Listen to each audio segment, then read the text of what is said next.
तो देखिए वहीं इंदौर में पाकिस्तान से आए सिंधी समाज के कई लोग लॉन्ग टर्म वीजे में 15 से 20 साल से भारत में रह रहे हैं। उन्होंने पासपोर्ट रिन्यू कराए जाने के लिए पाकिस्तान उनको जाना पड़ता है। और ऐसे ही एक इंदौर के सिंधी कॉलोनी का एक व्यक्ति अपनी 10 साल की मासूम बच्ची को लेकर पासपोर्ट रिन्यू कराने के लिए लाहौर पहुंचा हुआ था, लेकिन इसी बीच पहलगाम हमले के बाद बॉर्डर सील कर दिया गया और जिसके बाद पिता और बेटी को बाघा बॉर्डर पर ही इंतजार करना पड़ रहा है। अब उनके परिजनों ने प्रधानमंत्री नरेंद्र मोदी से गुहार लगाई है।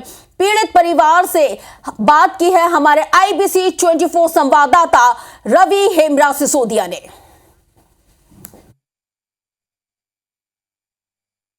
पहलगाम में हुए आतंकी घटना के बाद में केंद्र सरकार ने कड़ा एक्शन लिया है और उसके बाद जो शॉर्ट टर्म और लॉन्ग टर्म वीज़ा वाले हैं उनकी सबकी तहकीकात की जा रही है।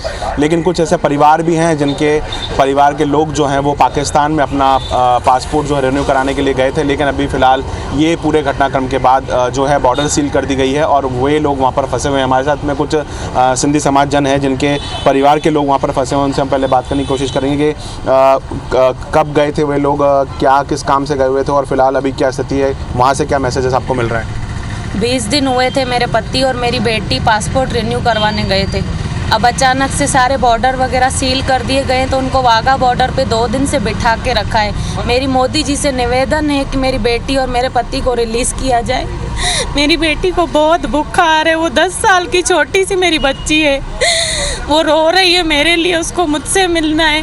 एक माँ को अपनी बच्ची से दूर रख के आपको क्या मिलेगा? प्लीज़ मेरी बेटी को वहाँ से रिलीज़ करें, मेरी बेटी को वहाँ से मेरे पास पहुँचाएं।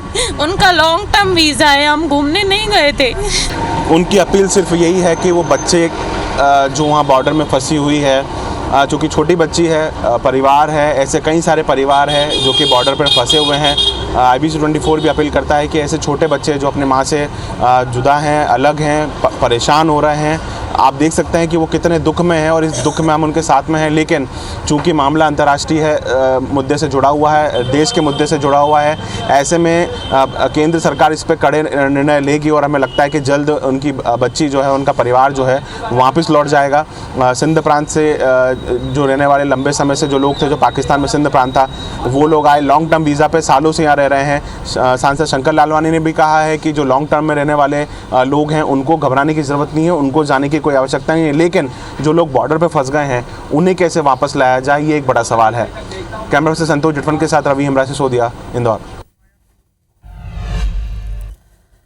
तो देखिए इधर सांसद शंकर लालवानी का कहना है कि सिंधी समाज के लोगों को घबराने की किसी तरह की कोई जरूरत नहीं है। जो लोग लॉन्ग टर्म वीजा पर आए हुए हैं उन्हें नहीं भेजा जाएगा, शॉर्ट टर्म वीजा पर आए हुए लोगों को ही वापस पाकिस्तान भेजा जाएगा और यह कार्रवाई की जा रही है। इधर इंदौर पुलिस ने 24 घंटे के भीतर शॉर्ट टर्म वीजा वाले पाकिस्तानी नागरिकों को वापस भेजने की तैयारी की है। 27 अप्रैल तक बिना छूट वाले नागरिकों को देश छोड़ना होगा। पुलिस कमिश्नर के मुताबिक कई कैटेगरी में लिस्ट को अपडेट किया जा रहा है। डिप्लोमेटिक ऑफिशियली लॉन्ग टर्म को छूट है और इसके साथ ही इंदौर में लगभग 16 पाकिस्तानियों को चिन्हित किया गया है जिन्हें 27 अप्रैल तक अब भारत छोड़ना होगा। वहाँ के सिख हैं, सिंधी हैं, हिंदू हैं, ईसाई हैं, जैन हैं, बौद्ध हैं, इनको नागरिकता के लिए जो प्रोसेस में है वो हमने मार्गदर्शन मांगा था गृह मंत्रालय से। तो जानकारी ये मिली कि जो लॉन्ग टर्म के लिए अप्लाई कर चुके हैं, जो लंबे समय से यहाँ रह रहे हैं, वो नहीं जाएंगे। जो यहाँ अभी हाल ही में आए उनको वापस भेजा जाएगा। LTV और डिप्लोमेटिक और ऑफिशियल वीज़ा छोड़ के बाकी जो लोग हैं जिनके कि वीज़ा रिवोक कर दिए गए यानी ख़त्म कर दिए गए हैं, उनको चिन्हित कर लिया है और उसमें उनको 27 तक देश छोड़ना है। जो मेडिकल वीज़ा पे हैं उन लोगों के लिए 29 तारीख नियत की गई है। तो ये दोनों ही कार्रवाइयाँ एक एक व्यक्ति को उसमें चिन्हित कर लिया गया है और जो कार्रवाई जो समय सीमा दी गई है उनको उसमें जो वीज़ा कंप्लीट करके और देश से बाहर जाने की जो कार्रवाई है उसको कंप्लीट करा दिया जाए।